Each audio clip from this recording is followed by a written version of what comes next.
Films বানানোর এটাই মজা, মানে আমরা আজকে সকালেই জানতাম না আজকে আমরা এই সার্কাসে পা দিতে চলেছি। রিঙ্গো সার্কাস এমনই একটা ফিল্ম যেটার মানে আমাদের রোজই কিন্তু ফিল্মিং দুনিয়ায় বা মডেলিং দুনিয়ায় বা শোবিজের লাইনে এরকম সার্কাস চলছে। বিভিন্ন দালাল, বিভিন্ন এজেন্সি, বিভিন্ন প্রমিস, বিভিন্ন অডিশন, বিভিন্ন screen and skin test. Ultimately result most of it is fake and zero.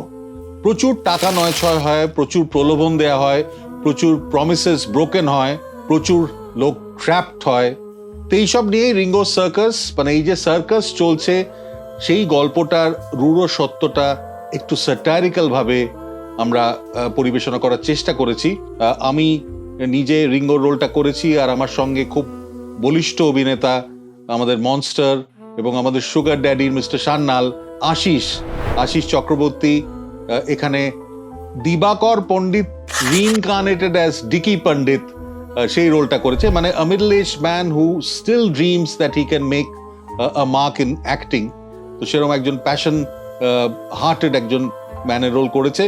It's a comedy, it's a very hard hitting comedy with lot of satirical dialogue, styled film and finished within 2 hours। আমরা একটা film ফেস্টিভ্যালে ছিলাম, monster দেখানো হলো, সেখান থেকে এসেই we did it. এবার আমরা একটা চায়ের ব্রেক নেবো বিকজ আশিস ওয়ান্টস চা, so we will do that. কিন্তু we enjoyed it. Ringo Circus has that power, that what should I say, that zing to really hit you somewhere.